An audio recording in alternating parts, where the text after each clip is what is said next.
Welcome back for another tonic discussion. We've got 6 of the 7 of us here today. We've got Grant, Luke, Daniel, John, and Mark, and myself, Harrison.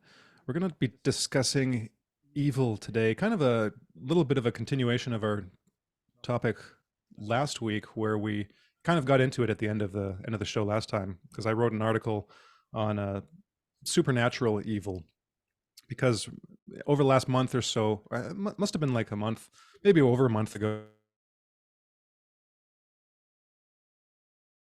How does supernatural evil fit into what you think about or what you write about? So after the conversation, I was thinking about it for a few weeks, trying to put my thoughts together, and this article is kind of what I came up with. It's my attempt to kind of reconcile a more materialist view with a supernatural view, and how I see the two kind of fitting together, and stressing what I think is the kind of the supreme importance, or the ultimate nature of supernatural evil or metaphysical evil, over and above what we see in the world around us.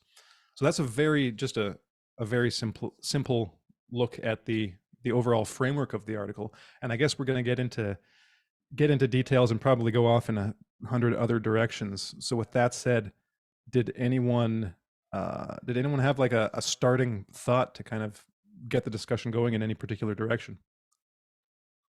So I saw in the beginning you had the definition of evil from Mm-hmm. Zimbardi, and it's Mm-hmm. hey, doing all these bad things that you would typically think, and then specified that against someone who's innocent. And Mm. so, I mean, that really resonates with me from the whole libertarian angle, because it's like non-aggression principle, right? It's not that you can't aggress against anyone; it's aggression against the innocent. But what also kind of popped in my head when I saw that is I imagine that a lot of people on the left view anyone who disagrees with them as not Mm. innocent. They're standing in the way of progress. So they're guilty. And so then all of a sudden that justifies, using that really good definition of evil, it justifies all these terrible things. Anything that you could possibly imagine, it's all justifiable towards the greater good. And it Mm-hmm. ties in with utilitarian consequentialism and all that stuff. And then going into the metaphysical aspect of evil that you talk about, I think that doing that, you know, that's the difficult part of the equation that separates, I think, good and evil. It seems like it would be simple, but it gets complicated because it's who's innocent. That's a very Mm. difficult epistemological question to ask. What's the truth? Who's innocent? Are you certain? Do you have enough certainty or confidence in who is innocent and who is not, that it can guide your behavior in a manner that you can be still consistent with the good? And I think that people are really quick to jump onto this idea of, quote, doing bad things to bad people. So like that's what, like, one of the special forces groups in the army has a saying, it's we do bad things to bad people. And I think that that idea is seductive, that we do violence, we do bad things, but it's to bad people. Well, who decides who's bad? The US government decides. That's kind of dangerous. Mm-hmm. um, Left-wing academics decide who's bad. Equally dangerous. So those are just some of the thoughts that I had as I was reading Mm-hmm. through it. Well, that brought to mind, like, to me, the show Dexter, right? If anyone hasn't seen it, this idea of a serial killer who only kills bad people, right? Other serial killers or something like that, or murderers or whatever. And so this would get back into I think we probably discussed this in the past, but I've written about it in other articles. Like it brings back this idea of moral relativism or moral realism, um, and the different ways of looking at how we think about morality and ethics and conscience, because you can looking at evil just in that way without any further any further caveats or explanations, it can very easily provide just a very thin rationalization, like you're saying, for wanting to do bad things, or for having that nature that if you're a sadist and you're smart, you can say, oh well, if I harm who other people think of as innocent people, then I might get caught and punished. But if I just harm the people that everyone else wants to harm anyways, then I get something out of it and they get something out of it.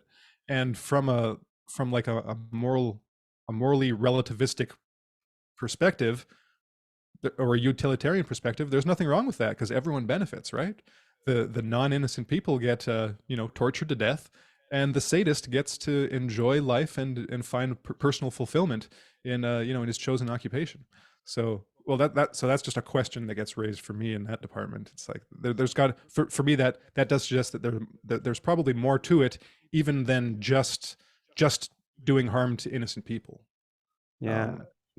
Well, from a utilitarian standpoint, to use that example, you might almost conclude that insofar as everything has a sort of proper role in the world, if the sociopaths are sort of kept harnessed towards only doing bad things to bad people, then it's better they're than the actually alternative, right? right. Yeah, I mean, they're actually performing a valuable social service, right? So I remember like in Starship Troopers, in one of the more history and moral philosophy lectures that are peppered throughout the book, the guy uses the example of a surgeon who enjoys cutting people. He likes the sight of blood, right? Like he takes personal pleasure in this. But he's not running around stabbing people randomly. He's performing a valuable service. He's doing surgery. So in that case, is it really like a bad thing? I think the first thing that you have to untangle, because this sort of reminds me of Steve Martin's character in Little Shop of Horrors, right? Like that's what we're talking about here. And like when Grant says, or when John says that this is fulfilling a utilitarian role, I think it was Grant who might have said that they're fulfilling some aspect of their being. But I don't think that's true. I think what they're doing is they're feeding a monster. And that monster that they feed gets hungrier all the time. In other words, there is no way to usefully use a psychopath, or I would just say an evil person, because that hunger does not ever get sated. It grows.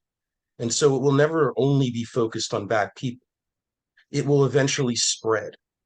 And I think the reason for that has to do with... So to go back to the example of the surgeon, for example, right? So if he's just Right. like a professional, he takes no pleasure in it, then he'll only do it when it's necessary and only to the degree that it's necessary. But if he's like a sadist, he enjoys the sight of blood, then he'll start looking for excuses to do surgery, even when it's... Correct. Yeah. He'll start doing surgeries that are unnecessary. Yeah, and that's what the utilitarians, they don't grasp. They want to maximize, well-being, but they also maximize sadism. If people are being sadistic, right, this also gets maximized in sort of in the morphogenetic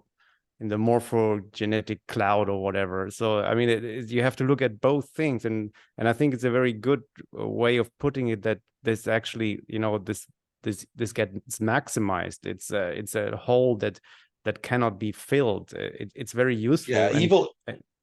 Yeah, it has an optimization curve, or a Thiele curve, I guess we could say.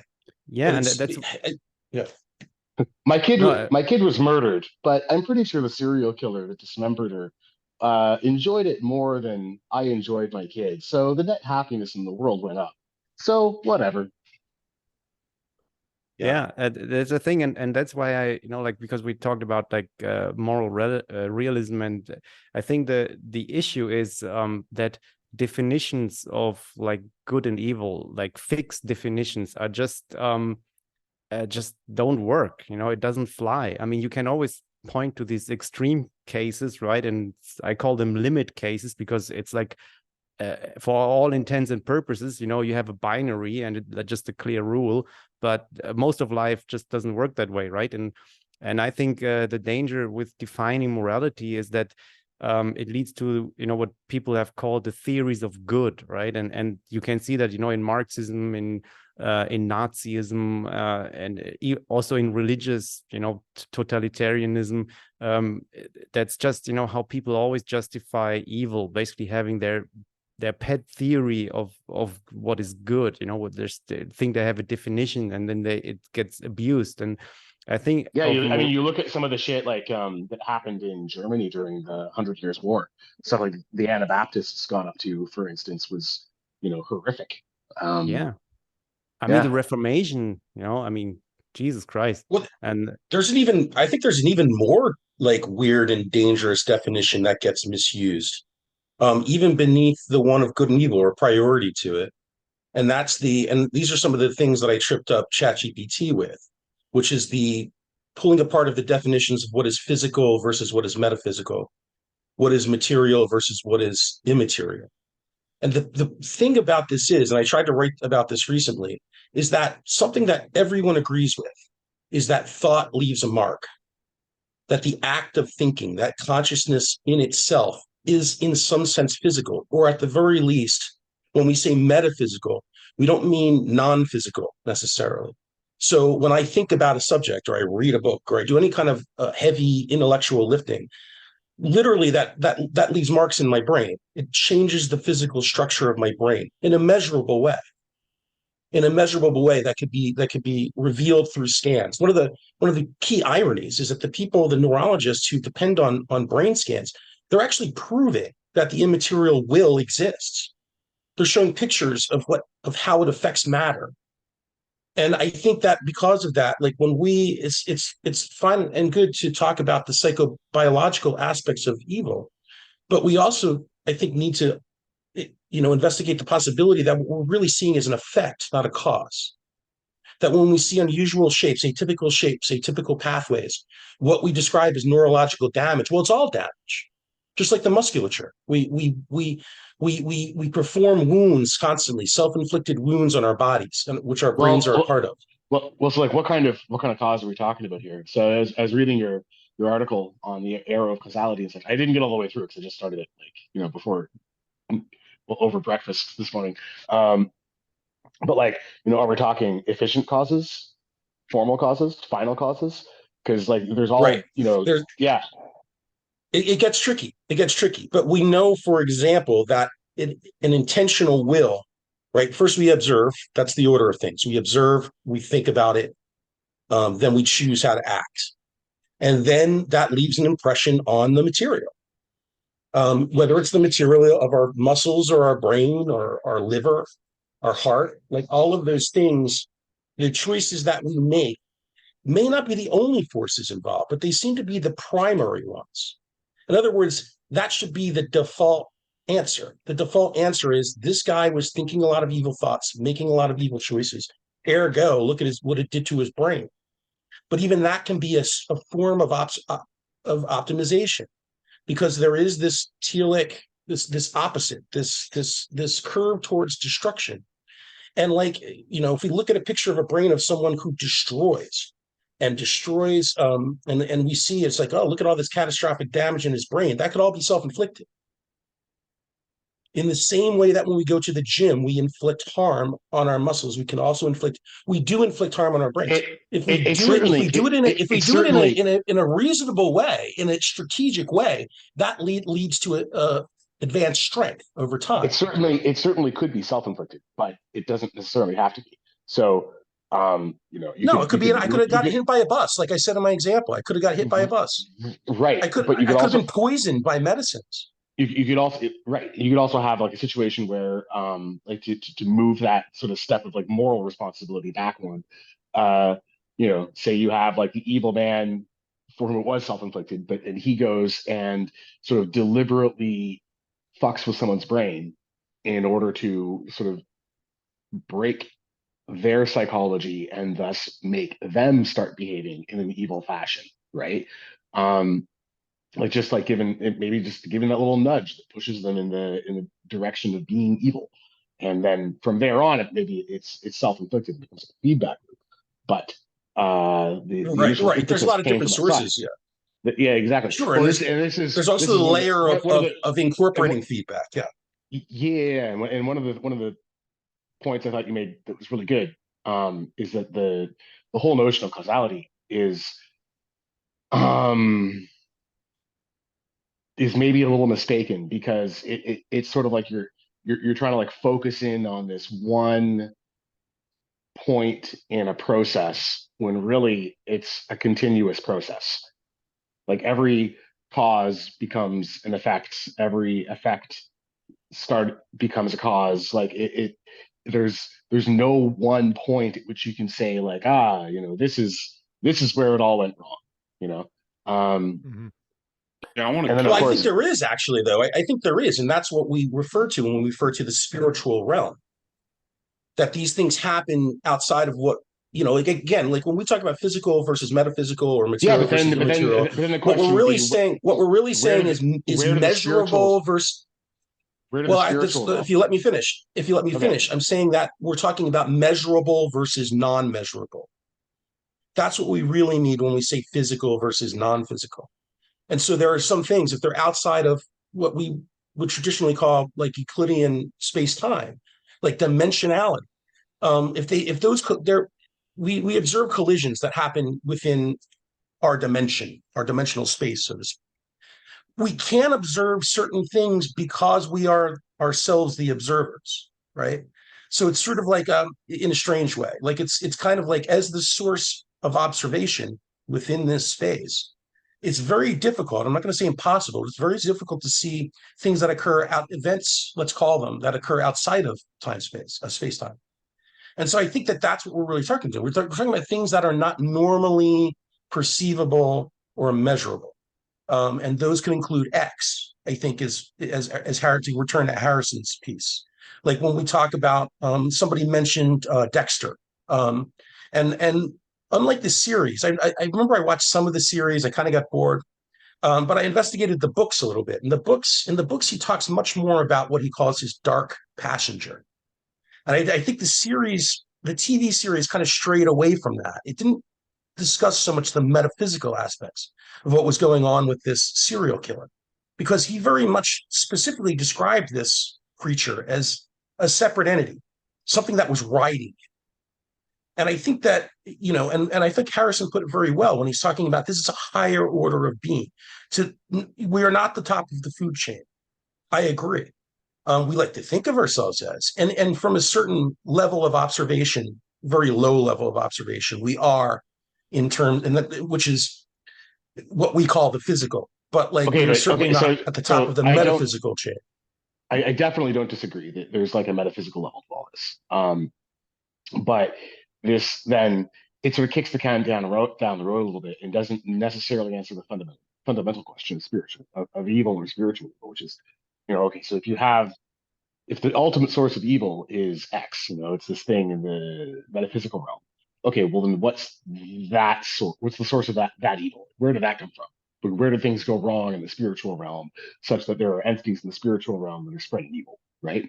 Um, is it Are they evil from their perspective, right? Like, there's a whole idea of like things that just kind of like eat negative emotions or whatever, right? The same way that we eat cows. Okay, well, we don't think of ourselves as evil for eating cows. Do they think of themselves as evil for eating our fear and pain and suffering and such? Uh, No, I don't think so. I mean, like, let's put it this way. Like, if we look at the stories of these sort of archetypes, these archetypal figures of evil, which I believe are real, in a very, like, we're talking about real entities. And if we examine their stories, particularly the story of Lucifer's fall, what we see is a rebel. That's why I think that that's the closest, just to disagree slightly with Harrison. I understand that these things are called all different kinds of names throughout all of time. The reason that we adopt certain terms is because we say, okay, that story makes the most sense. And in the story of Lucifer's fall, what we have is a very, very powerful creature, something that was created. a being. And so this very powerful being at a certain point said something along the lines of what Richard Dawkins actually believes, which is that there is no God but me. And that is the true source of Dawkins' delusion, by the way, and why he promotes weird things like he makes these pronouncements, these moral, ethical pronouncements about how babies diagnosed with Down syndrome shouldn't be brought to term. That's unethical, he says. I wonder if he's ever met one, but I have, and I could tell you very well that even within his limited utilitarian perspective, there is practical goods that come from such people being in our midst. For example, when they exhibit joy, and I don't know if anyone's ever been around one for a significant amount of time, but when they exhibit joy, it's the purest joy you've ever seen. And it reminds you of things.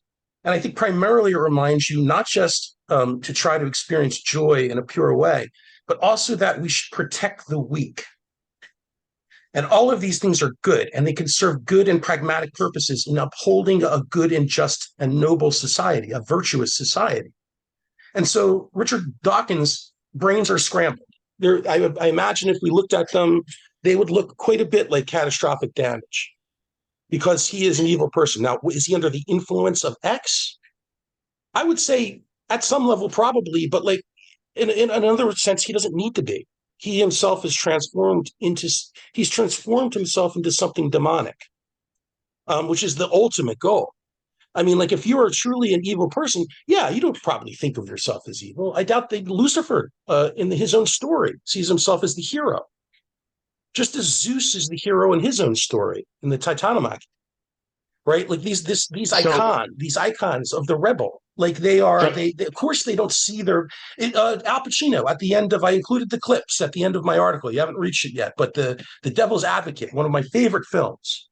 Good movie. Yeah. And the argument at the end of it that the devil gives is a passionate argument, and it's delivered beautifully and I think accurate to answer your question. So Rudolf Steiner, if you want to do like a taxonomy of spiritual evil, he had an interesting sort of demonology that he developed. Lucifer played a role in it as a kind of inception figure almost. So Lucifer is this spirit of like self-aggrandizement, right? Like you said, like there is no God but me is kind of the way Lucifer looks at it, or better to reign in hell than serve in heaven, like these kinds of sentiments. But after Lucifer comes Ahriman, named for the Persian devil, which Steiner described as kind of like the spirit of matter. So for Ahriman, it's like there is no evil because there's no consciousness. Everything is just dead mechanism. And it seeks to turn the universe into sort of pure mechanism, to expunge consciousness entirely, which is a sort of more subtle level of evil than the sort of prideful striving after power and wealth that Lucifer represents. And then there's a third entity after Ahriman has done his work, whose name actually escapes me at the moment, who is like just the spirit of pure destruction. So, Lucifer's like, there's no God but me. Ahriman says there's no God. And this third spirit just says there is no. Like it just wants to tear down all structures, reduce everything to just pure void, chaos. And that's sort of like the ultimate negation, the ultimate level of evil, which, I mean, to my mind, that sort of like starts pointing towards like this, what really is the source of evil, right? Like maybe it is kind of something which is intrinsic in the cosmos. So, Tree of Woe had that piece a month or so back, talking about these ideas from Neoplatonism and Chris Langan about maybe someone else can like refresh my mind of the exact terminology he used, but essentially you sort of start with the nothing. You start with chaos, like pure, like what Langdon called unbound telesis, I think. And Mhm. from that, because what is like nothing being purely unconstrained, anything can happen essentially, and then the absolute kind of pops out of that as this kind of like mirror image. So it's like nothing generates God. God then operates on the nothing to bring the something into existence, and you sort of have this cycle between the two. Um, Yeah. but I, okay, yeah, go, Luke. Yeah, yeah, I just want to comment a bit on this idea of like you know what is evil actually self-aware of being evil, and that kind of ties into what you just said, John, a little bit with these different levels, right? And I think good and evil should be seen as kind of a progression, as a movement, right? So that's a better way of looking at it, like a movement up or down, basically, right? Not like the achievement of a certain definition, because we know that just never cuts it and is actually dangerous, but more like a movement. And the thing about that is, it seems to me that everybody basically thinks they're good in a way, right? I mean, even like the most evil person, they have their whole stories, how it's actually good, and how they deserve it, and therefore it's good. I mean, it's like it depends on the story which we tell ourselves, and the problem with that is that it's hard to see, or rather it's like you can only perceive evil if you are like already developed a little further, than the evil that you see. Otherwise it's not possible really to distinguish it from good. If people tell you these stories, why what they're doing is good, their favorite theory of good. And so there are these different levels, and and there's also different levels of like this super evil, and the lesser evil, and the bombastic evil, and the more cunning kind of evil. And it seems to me it's like if we talk about morality, then it's basically a call to move upwards, right? To walk the walk, to walk the path, but you will change your stance, and it's also something that people don't usually talk about, with their left brain hemisphere, the kind of like thinking, right? It's that when you progress on the moral journey, so to say, you might tomorrow be someone who's further advanced, and you will look back at today and actually, from the new perspective, consider your actions immoral, right? Even though they were like a necessary step on the journey. And this kind of goes on and goes on, right? So that's kind of how I see it. It's more like a something that is in a process. It's kind of like has a context and develops further, as opposed to we have these two definitions, and there's that. And this would actually explain quite a bit, I think, both about the nature of good and also about the nature of evil. And I mean, that's a conundrum, right? That we always ask ourselves, like, do these people actually are they consciously evil? Do they get up in the morning and say, okay, I'm gonna like fuck the world, or is it like, do they actually believe that they deserve it? They sincerely believe it, that they deserve the pleasure of like killing somebody, and that it's actually like a good thing. I mean, and yeah, and so that's kind of like the perspective. It depends how developed you are, basically, what I'm saying. It depends on that, what you can actually see, what you perceive. So I would like just think interject of and a say it's cat. probably not. Go ahead, John. Just think of a cat. Go, John.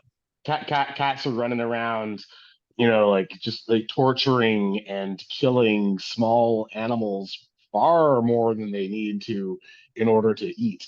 Like they're essentially little serial killers. It's quite horrific, actually, what they do. But is a cat evil? Yeah, from the perspective of a mouse or a bird, yes, definitely, but certainly not from the perspective of a cat. But and of course, who is evil is the ones who worship cats, and I think that that's what we need to really wrap our heads around because Fucking Egyptians, wait a man. minute. Fucking Egyptians. yeah, the Egyptians were evil and they worship cats. Yes, that's all true. But to get back to what Luke was saying just for a second, I do think it's possible. Vile nihilotic rites, unsuited for any true Roman. But if we talk about religion and like the idea, the concept of an evil religion, yes, I do think that they exist. And yes, I do think that adherents to it can see themselves as evil in the same way that we see evil. In other words, I forget which serial killer it was. It might have been the Night Stalker. It might have been Son of Sam. It's certainly one of the ones that described a voice, that described something, that an entity that was separate from himself, that was telling him to do bad things and things that he knew were bad. It might have been both of them, actually. In other words, that he was being commanded to some degree in order to perform evil acts, that some part of his being understood to be evil. But in the pursuit of the power that doing evil would offer him. And I hope it was the Night Stalker, because like Ramirez, I mean, if you look at the entire story of him, what you do see, the picture that emerges, that he was extremely lucky at times. And when I say, like, he would go about doing his campaign of murder and sacrifice, and like there would be strange little things, strange little coincidences where he would escape, where somehow something would happen, where and it happened in Bundy's case as well. I know that he technically was the author of most of his escape routes, but like there are strange things in a lot of these cases where you say maybe something else is like sort of helping these people. Like maybe something, maybe to some extent, this power that they worship and that they want to attain, that's being promised them in return for these sacrifices. I think those people can see themselves as evil, but also just really, really want that power, and maybe have witnessed some of the effects of it, and maybe think, if I do even more, I'll gain even more power to pull off these miraculous escapes. I'll get even more assistance from this spiritual creature, this X. And to some extent that may be true. It's just not their power. It's sort of like I think the fundamental trick is that they say, well, this power can be yours. It's like, well, no, that power will never be yours. That's something else doing it and pretending sometimes that it's yours, but it never is. And if that's the model, if that's like the operating theory behind all of this, then I think that we could say, like, hey, let's throw metaphysics out the window. These beings are physical, or they have the same physicality and same effects that thought has on matter. Maybe we could say that these are unbounded intellectual bodies, which is itself a strange thing for us to consider. But of course, if we believe in the concept of souls, then we already know that that's the case.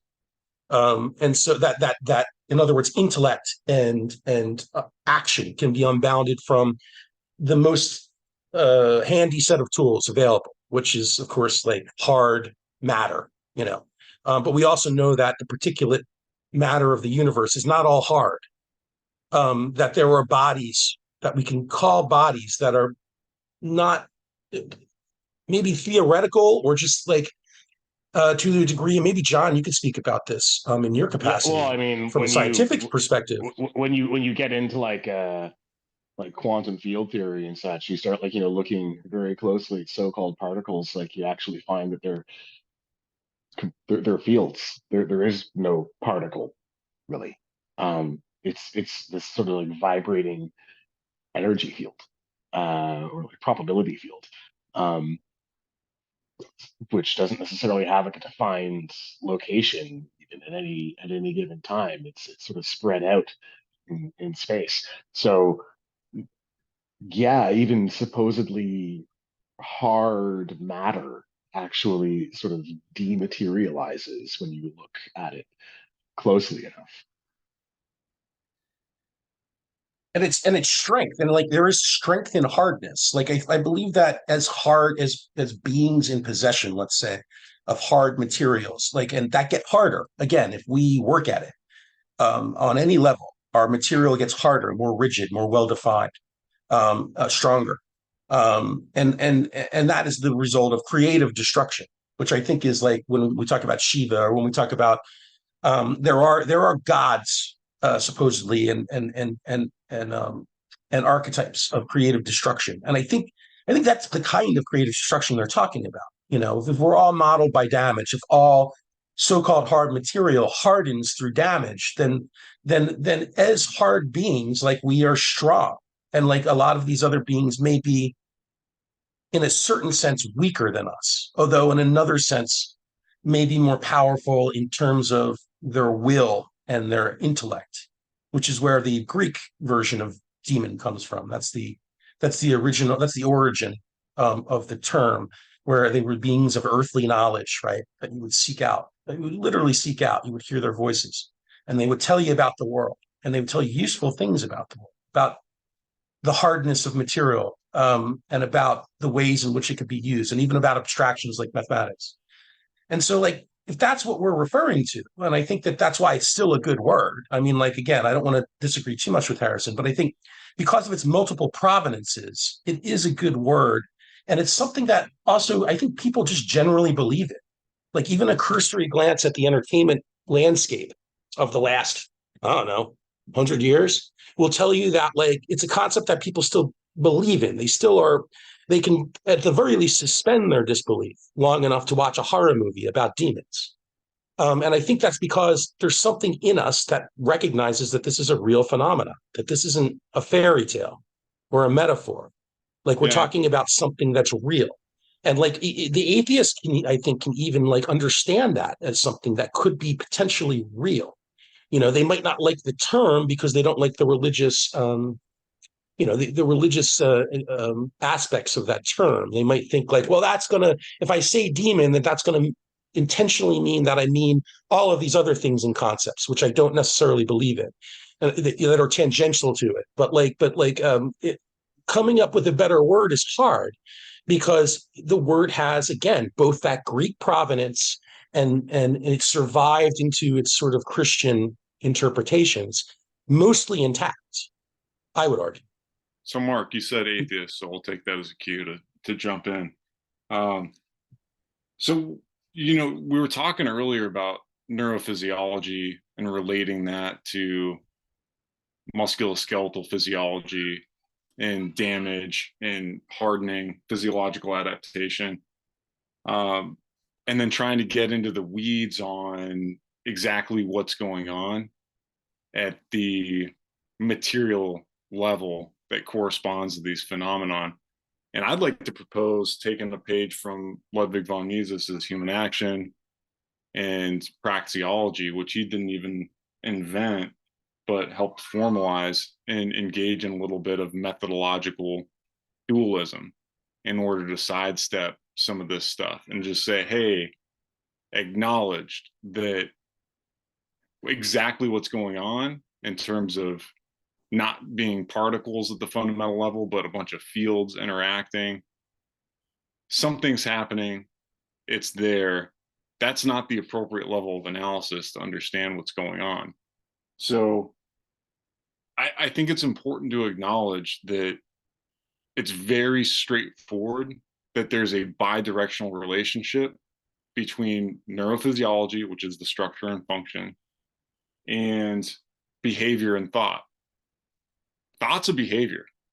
Thought corresponds, it's hard to think of it like that, thinking of cognition as a behavior. Usually we think of behavioral as something external, but that's what makes it so difficult to disentangle. It's a bidirectional relationship. Structure and function is directly influenced by, thought/behavior, and it's constantly evolving. And I like using methodological dualism and saying, okay, like, this is how that works exactly, hopelessly complex. So let's not use that as a level of analysis to understand what's going on here. But what does happen is, in that process, something about it, whatever our neocortex does, I think it can be simplified pretty accurately to say that it moralizes our self-interest. And this goes back into what Luke was saying. about how everybody has a story about how they're the good guy. I agree with that, because our neocortex moralizes our self-interest. But where does X or demons come in? I think where that comes in is there's certain things that you can do, certain thoughts and behaviors that leave rents open in your soul for demons to enter or X to enter. And if you allow that to happen and X gets inside, what it does is it serves to warp and transform your self-interest such that it's no longer aligned with natural law, and that it's aligned against natural law towards short-term payoffs to fill short-term, not long run self-interest, where those payoffs are predominantly based on perception. And so then this ties back into the whole late stage bureaucracy thing, the fact that in a pathocracy, essentially you have a parasitic class that parasitizes the healthy aspects of civilization that arose from people being aligned with natural law. So people endeavoring to understand nature as it is and live within the confines of the laws and rules that are imposed by nature. People thrive, civilizations rise and succeed based on being aligned with natural law. But that prosperity provides a very attractive target, because aligning with natural law, understanding reality as it is difficult. It's much easier to trick yourself into believing that you understand something and to set things up socially to benefit from a perception as opposed to benefiting from reality. So I'll give myself as an example to make it concrete. I'm a physical therapist. Now, it's much harder for me as a physical therapist to make somebody better in actuality, to give them the tools that they need to self-manage and to feel good and perform optimally for life, than it is for me to do some sort of procedure, some sort of passive thing like soft tissue massage, or give some ineffective stretches that really don't have anything to do with what's going on with that individual, and have them keep coming back to me because I'm not getting them better, I'm not getting them independent, and they're going to keep paying me as long as I give them the perception that I'm helping without actually helping, right? So that's the temptation, right? And everybody in every profession, every field, there's always that pull. There's always that attractive option to chase the perception and the immediate payoff at the expense of what is ultimately best and what is ultimately should be your purported raison d'etre. Like, why am I a physical therapist? To get people better, to improve people's lives. It's not to do a transactional thing and make money, So I think that if you think about it in terms of keeping the level of analysis tight, Harrison's article is actually perfect for this, because he talks about the logical foundations and how to have good, if there is good, you have to have evil. Beauty only exists because ugliness exists. This kind of logical foundation is the same thing that's the basis of praxeology, which the Austrians used to understand economics. I think that you can apply that same thing to the spiritual domain to try and understand the difference between good and evil. And it allows people that are atheists and whatever traditional religions to use a common language and see the same things. But I think it ultimately comes down to being aligned with natural law. And then the trick becomes like, yeah, that's a simple definition, but what is natural law? What is reality? What is truth? These are all the things that make it so difficult to talk about and understand, because there's disagreements over that. And then the extra layer of complexity is we all have different subjective values. Well, So okay, so like just to interject for a second, because you talked about beauty, and I think that and beauty and ugliness as like say like some sort of dyad, and like I would say that Aquinas might say, well, no, there's less beautiful, there's more beautiful things and less beautiful things, and we could say that that all exists on one side of the equation, right? Layers of beauty, degrees of beauty, and he would say degrees of goods at the same time. I'd say that that's on one side of the line. That continuum or those measurement systems exist on one side. The opposite of beauty can be called ugliness, but it doesn't just mean a regular kind of ugly. Like it means destructive. Like ultimately, it means something. It's the opposite of beauty isn't ugly as we know it to be, where we say like, well, that one looks better than that one. That one sounds better than that one. It's a completely others. The coin is completely flipped over, where it's anti-beauty, where it is desecration, vandalism. We could call it some sort of catastrophic mutation. Like not, and I'll let you continue, Grant, but I just wanted to interject and say, like, I'm not sure that like if we say good and evil are opposites, and they are, like it's sort of like it gets out of that out of Aquinas's realm of the greater and lesser goods, and gets to something that specifically I will damage this thing in order to destroy it instead of strengthening. I think it's something like that. Like it's Well, sort I of like think I'm not going to lift weights in order to make myself stronger. I'm going to crush myself under a truck, something like that. I think there's an I Go think there's ahead. there's like an epistemic asymmetry kind of at the heart of this. So, Grant, you're talking about like staying aligned with natural law, and I think that's really key. So, evil to me seems to always involve some kind of foundational misunderstanding or lack of awareness or blindness to the nature of reality. Sometimes it's a blindness to the internal nature, sometimes to external. A lack of understanding of long-term consequences or full context, or whatever. There's always kind of something, right? Uh, and to whatever degree you have that lack of awareness, you are out of alignment with nature, with natural law, with God. You can call it whatever you want. Um, Now, on the other hand, if you have that sort of full awareness, then you sort of understand evil as well as understand good. But evil does not necessarily understand good. In fact, it's very likely that it does not understand good. So another way of putting that in sort of more theological terms is like, God understands the devil does not understand God.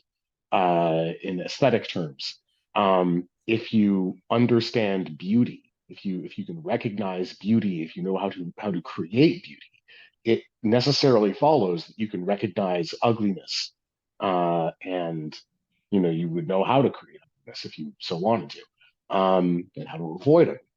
But if you do not know how to recognize beauty or how to create beauty, then you can only produce ugliness. And in fact, you look at like something like modern art, for example. This is the kind of like deliberate ugliness of so much of it, and they very often will simply deny that the beautiful even exists. They say something like, "Oh, well, it's in the eye of the beholder. It's all just relative. It's all arbitrary. or it's a Um, social construct. it's a Um, social I construct." think Yeah, yeah, exactly. Right. what Yeah, what as though their statement that it's a social construct is not also a social construct. Yeah, well what you're what you said about not knowing evil, not knowing what good is, I think that that's obviously true. People on the side of evil, to use shorthand, they assume that everyone else has untoward motivations. They can't imagine anyone as a paragon, and they assume that this is impossible. So they look at anybody on the opposite side of an issue of them, and they say it's impossible for them to be genuine. They are cynical grifters, all of them. And you see a lot of this in the modern political discourse. But I want to just finish off what I was saying about subjective value and values being subjective, because I think it's important when it comes to that morphing of self-interest against natural law. I think, we have subjective values. They're all different, and those values can change and they can be morphed. And John said something about self-awareness. I think that's really key, because there's certain people that I think get into a feedback loop where they're locked in to evil, because if they don't have the self-awareness and they're doing these certain things that are so destructive and they don't see it, then at a certain point, if they see it, then it becomes impossible to moralize their behaviors. It's overwhelming, right? Yeah, once you get to that point, it's like the event horizon for goodness. Maybe. Although I think your Christians would sort of say that they can point be born to again. Yeah, they have the. Exactly. They point to like Paul's revelation on the road to Damascus as a canonical example, right? Where you have a very evil man who suddenly sees the light and everything changes. And I think that actually is a real psychological thing that can happen where but the thing sudden, is it's very painful, right? And therefore it's yes. rare. The farther you're gone, basically the harder, the more painful this kind of transformation becomes, right? It also becomes super powerful, but it's also like painful to the degree that it's almost impossible, because you have this whole revelation about yourself, right? All at once, basically, and you once you realize it, then it all comes falling apart, and you basically for the first time see yourself as the evil bastard that you are, basically, right? So I think that's kind of why it's extremely hard and even unlikely, unfortunately, but that's also why from the religious perspective you have these stories, right? Because it's I don't know if it's always possible, but it's still there are like super extreme cases of that. I think you could speak to this personally a little bit, but go ahead. Sorry. I was just gonna say with Christianity, one of the things that's interesting there is like the aspect of death and the rebirth, and that even being something that with some of this stuff you have, it seems like us, like to borrow the story, from the Sorcerer's Apprentice, the Disney movie Fantasia, where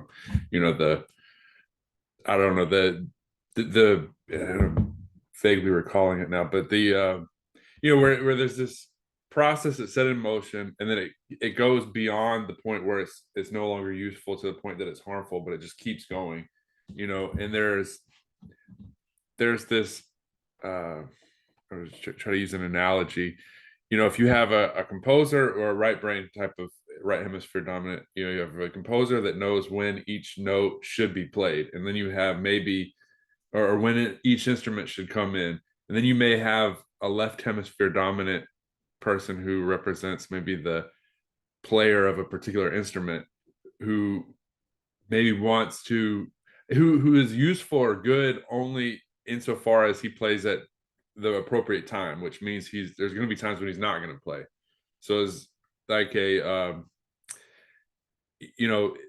it can go wrong is if a person wants, using that metaphor of a symphony, the oboe player wants to play constantly. He's upset that he's not getting more playing time, relative to the flutes or the violins or whatever. So he just plays at inappropriate times.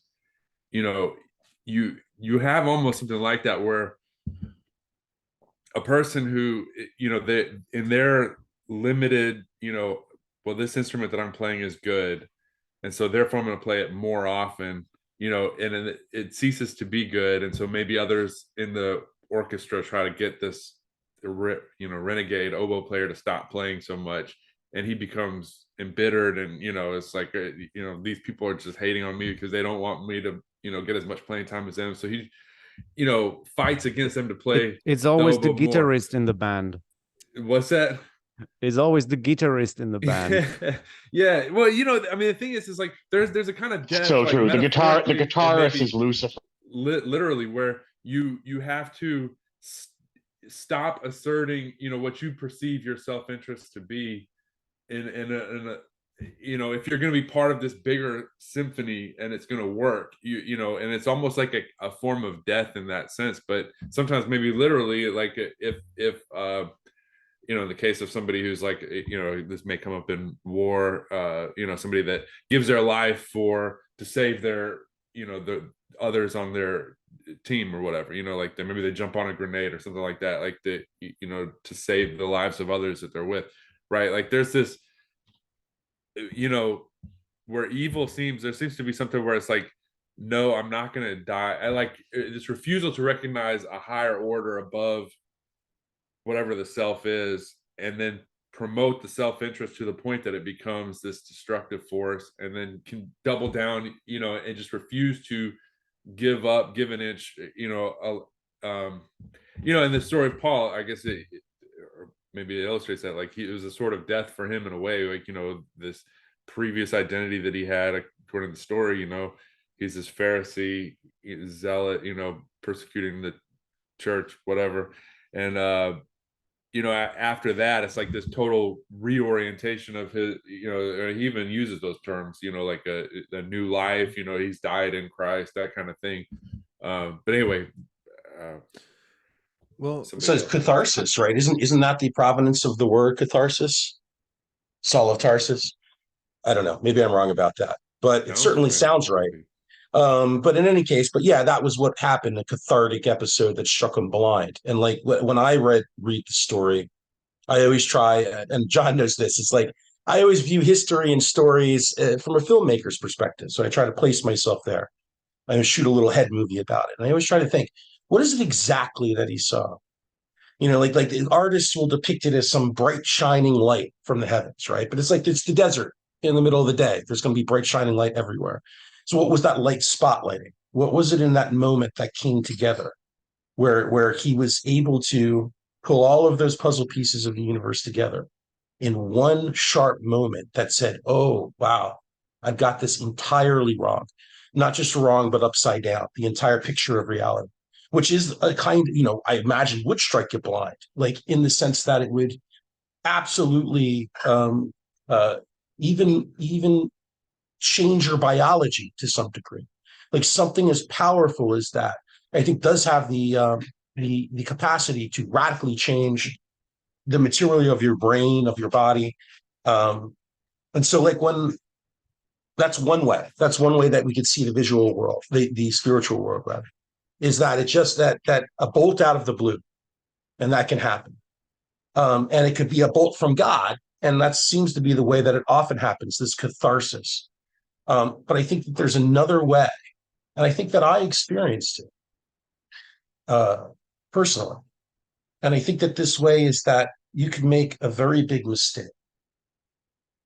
You can make a very serious error in judgment, and not just one error, but compound it again and again with other errors in judgment, that you could lead yourself or be led down a road towards something that, again, when we talked about the Age of Dragons, I forget if it was offline or online, like last week, the mistake that scientists made, where they said, "Oh, no, we're not going to admit that there were dragons.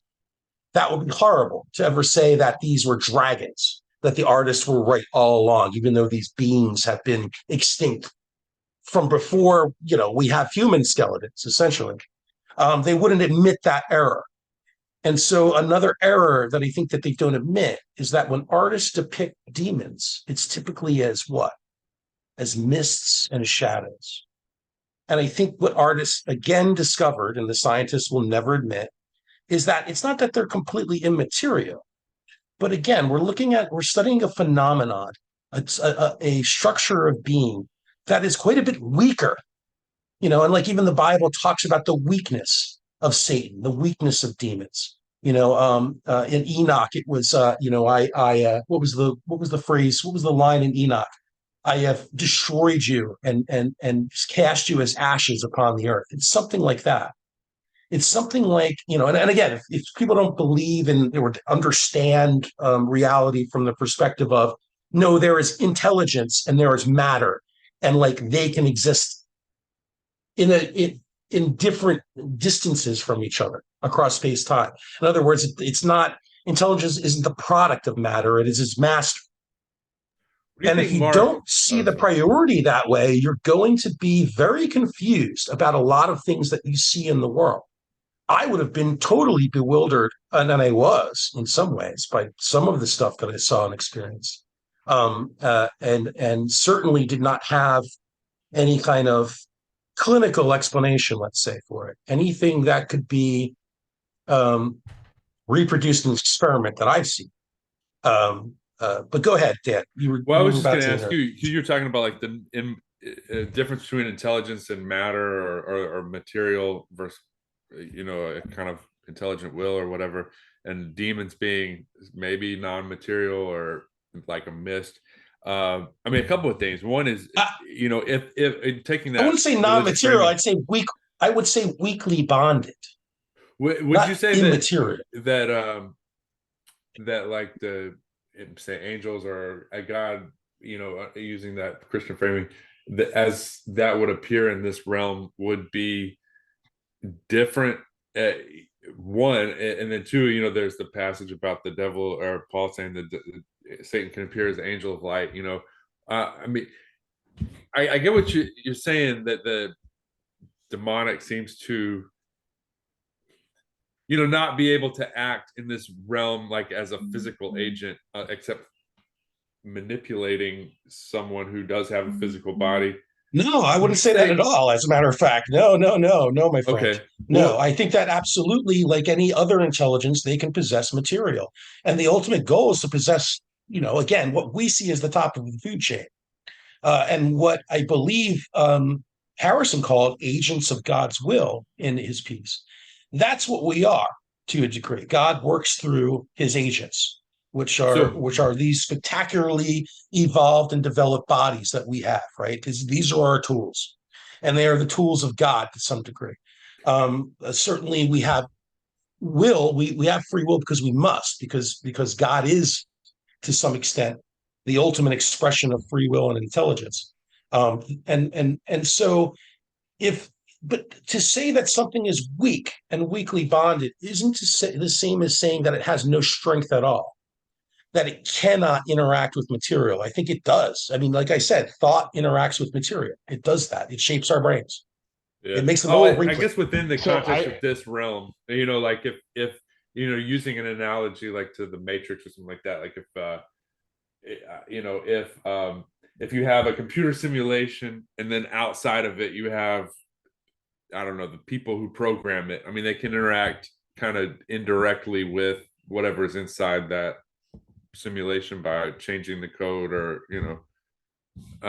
it's a bad analogy maybe, but would you say that acting within this realm, that both good and evil are kind of like they're acting indirectly in the sense that they act through people or beings within this world that are are materially perceivable within this world? Like maybe we can't perceive through the physical senses, these spirits, but be they good or evil.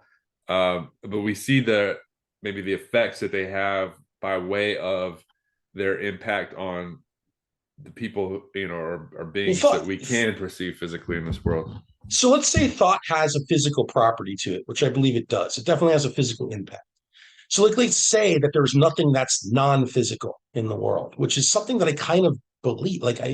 That makes sense to me, that there's nothing that doesn't have some physical property, because otherwise we wouldn't be able to observe or measure it, let alone to use it. So let's say that thought has some impact, some physical weight to it. Because again, we're talking about, as John said, as we all agree, there is no such thing as particles. right? There are only fields. There's only energy in a variety of different speeds and measurable quantities, something like that. And so I would say that, well, yeah, sure, like thought, since thought is so lightweight, I would think inserting thoughts into somebody's brain would be like the easiest way. Like it would be the way that would be the most accessible, the most directly accessible, requiring the least amount of work. And remember, sloth is one of the deadly sins. So I imagine that most of these creatures are very lazy at the very least. But certainly, like I have seen things where, again, physical effects, absolutely directly verifiable by other people that were around me, where it's just sort of like, well, how the hell did it smash a table? I don't know. Like, how does somebody ball a fist? How does something, and try to, in a moment of anger, exhibit strength beyond, or say a mother in in an adrenal moment when she's trying to protect her child, how does she lift the car? Like there are aspects of physicality where it's just sort of like, I think emotion and intent play into it. And if you piss something off, yeah, it might be able to do much more than just kind of whisper to you in your dreams or your waking thoughts. It may be able to manifest in like something like a very physical fist or claw or organ. I have a couple of examples of that. But, I'm not asking anyone to believe me, on the other hand. I'm just an anon on the internet. But I absolutely have seen it myself, and I'm not particularly religious, guys. There was an anecdote about Aleister Crowley, how he was like walking around Paris with someone who didn't believe in magic, and so Crowley was like, "Oh, well, magic, that's just like the ability to make change happen in the world in accordance with your will." And the guy was like, "Yeah, it sounds like some nonsense to me." And Crowley says, "All right, you see that guy across the street there? I'm gonna make him fall down." And so his companion says, "It's like, all right, like like I'm watching." So then Aleister Crowley, runs across the street and physically pushes the man down. Comes back and says, "See." Yeah, he's a real jokester. I mean, Well, it was funny, right? But it kind of like gets to this point of like you were making, how does someone ball their fist? Like exactly how does that happen, right? Like how is that any less magic than a table shattering with no apparent physical cause? Well, what was the physical cause that caused that caused the fist to ball in the first place, right? Right. And and then again, like the material that you're most directly in control of, the quickest weapon to hand, essentially, or the quickest tool for good people. But it's just sort of like that's what the brain is to some degree. That is the quickest tool to hand. Like it is evolved specifically for the purpose of carrying out our will. It is the seat of consciousness for a reason, because its multiplexing capacities, its potential for like high speed organization and routing of action and choice, all of those pathways, and again, we reinforce those pathways every time that we do something. I would be careful there. The brain isn't just a tool for the will. Like that's certainly one of its functions. It's also a tool for just perception, for sort of understanding reality. And actually, I think the whole head is the eyes, the ears. They're all organized in the same, and it's all maximally efficient. But it's the reason in the same location. But but exactly, and it has to be, right?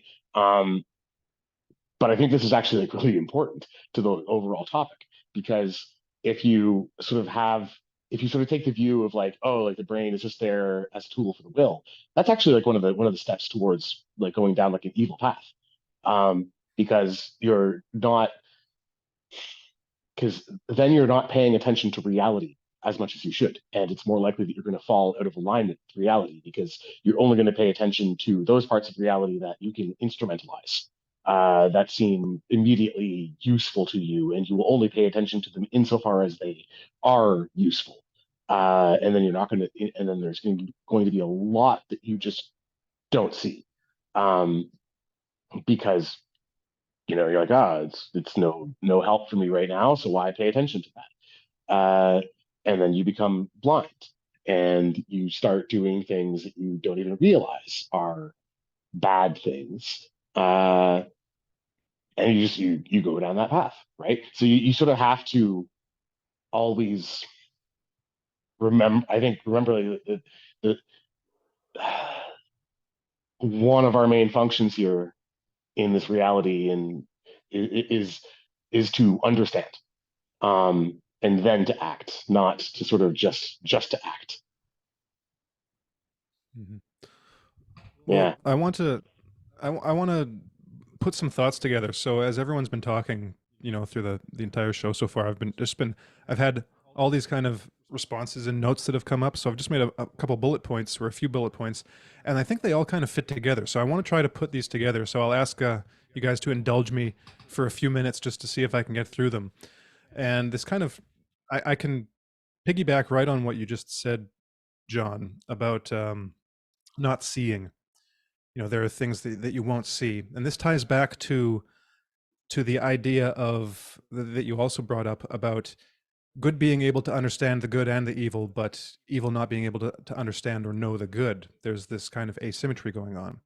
So in response to that, I would say that I agree with that, but that I think that on some level it must not be true. So on some level, there must be an awareness, like we can say it's akin to an unconscious awareness of the good, because, well, for one reason being that in order to do something the opposite of something else, you have to have at least some kind of unconscious awareness of what that thing is, so that you don't do it, right? Otherwise, you'd just accidentally stumble upon the good every once in a while and see it every once in a while. There's this kind of blocking process that goes on, and I relate this back to, well, this also ties into the idea of salvation.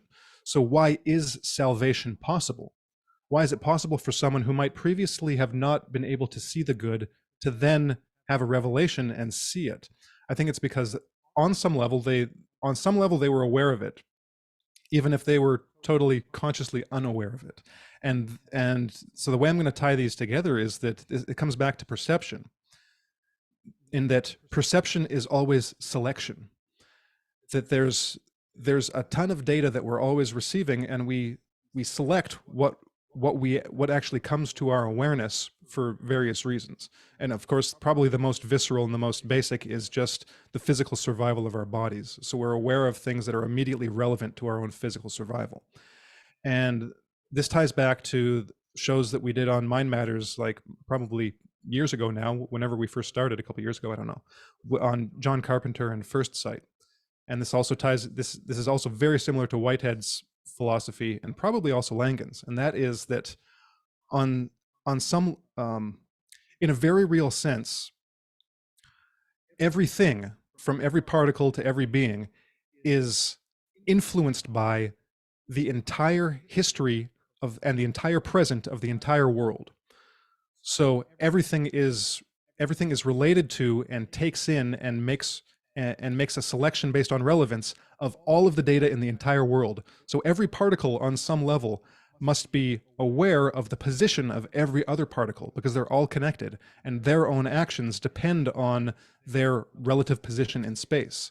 So even just from that very, very basic physical level, we're aware of we're aware of everything. Everything influences everything else. And this is what Whitehead called the causal nexus. And that's all of the causal connections that combine into everything. So this gets back to Mark's article where he's saying, well, what is the cause? We look at all these different things. There's all these different things. Well, Whitehead would say all of that stuff, everything that we can possibly identify as a cause, is part of the causal nexus. This connection of all of these causal connections. We get information from, we get influence from all of the particles around us, all of the other people, all of our own thoughts, all of our own history, all of the histories of everyone else that's influencing influencing them and influencing us, and all of the ideas that are on this higher level, on this higher metaphysical level. And then there's this selection process that takes place where it's like, okay, well, the vast enormity of physical data in the universe is irrelevant. So I can just shut that off. Every being, every center of consciousness can just shut off and ignore the vast amount of reality around it because it's irrelevant. It doesn't, we don't need it. We don't need to know what's going on in some other galaxy or some other solar system to live our lives. And it becomes almost completely irrelevant, except for some very basic spatial awareness, for our physical matter. And so that scales up to this level of, well, what is good? So some people cannot see, do not understand what goodness is, cannot see it, cannot see this natural law. But on some level it's influencing them, even only by providing a contrast to give their own evil perception weight, that this is what I'm all about, and the only reason that what I'm all about makes sense is in contrast to this other thing which I'm totally blind to, that I don't want to see, but it's still there under the surface. And so this gets back to a question that Grant asked, is like, well, what is the natural law? We've got all these different conflicting values, and well, what is it? Like, if we might be able to agree that it must be there, but how do we actually figure out what it is? And this ties back to something in my article, and this is something that Mark highlighted in his article, and gave a good reason why there's a bad way of thinking about this. And that's the kind of what for Lobachevsky I think was a stunning coincidence that he discovered. He discovered that, oh, well, every person that I look at who has committed something that we generally agree to be evil happens to have damage in their brain of some sort. Now, that's not to say, like Mark was getting at, that we can say that damage causally, caused their actions, caused their evil. I think that's a backwards way of looking at it, like Mark made clear. But it's a very stunning coincidence that the things that we happen to think of as evil just happen to correlate in some way with damage to the brain. And I think that Lobachevsky makes this clear in his book in a few spots, where it's like, okay, well, what does that mean? Maybe that's actually a big clue that we can actually see the natural law pretty basically. It shows up in a very basic way, and like Mark said, in damage. That it's not this totally nebulous thing. It's like, oh, well, maybe they're right, well, maybe they're wrong. No, like, damage and its association with evil is actually pretty identifiable. And it kind of stares you in the face once you just look on this very basic physical, like biological level. There's all kinds of other questions about what's going on, causally, and how this all fits together. But that's a pretty big data point right there. And so I guess those are most of the ideas I wanted to put together. Maybe one more. This was one of the first ones that came up. Again, I think it was something Grant said about this bidirectional nature. When you're looking at matter and thought, I think it's very easy to get stuck in extremes. You've got the extreme materialist atheists who's like your genes cause everything. Like that choice that you made, that was caused by your genes. Like there was no thought involved. That was just a straight direct causation, like a causal pathway. But then you've got the kind of more idealist view where it's like, well, everything is produced by thought, and that like almost like matter doesn't have much influence at all. But I think that we need to keep in mind not only the bidirectionality, but that in many cases it will be like both will probably have equal value, and in some cases it'll go more to one and more to the other. And in regards to humans, I think this is an important thing to take into account, is that probably not everyone is, let's say, born with the same capacity for free will or for intention, so that something that for one person might be like take an effort of one to, like, as Mark said in his article, to like read another page in a book. Like that might be like effort 1 for one person, and it might be like an effort 10 for another person. Or for another person, it might just be like impossible. They might not have the physical context necessary to even be able to do that what for someone else is a very simple thing.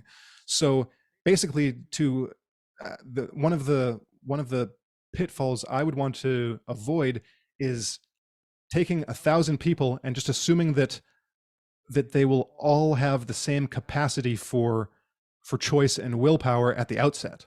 So it might take one person a whole hell of a lot of like willpower to even get to the level of being able to make some of the decisions and choices that for another person just come naturally. And for that person, they're going to have different challenges and different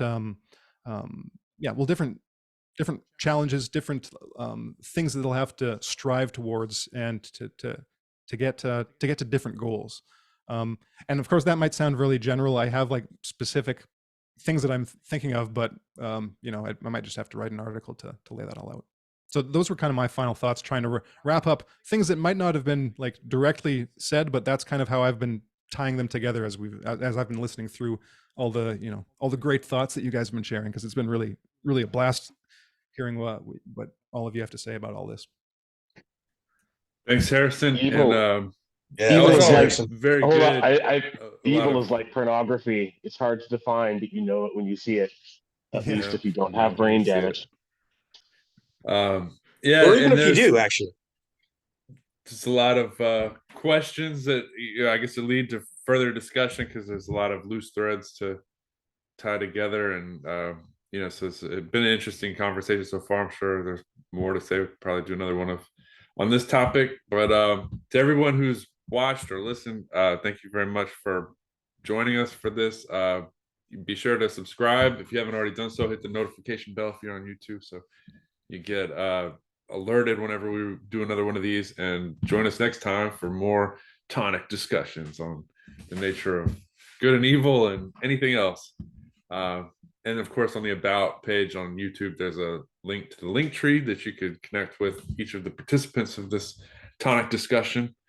Hear more of our great ideas on different things. But anyway, thanks to everybody, and y'all have a great week.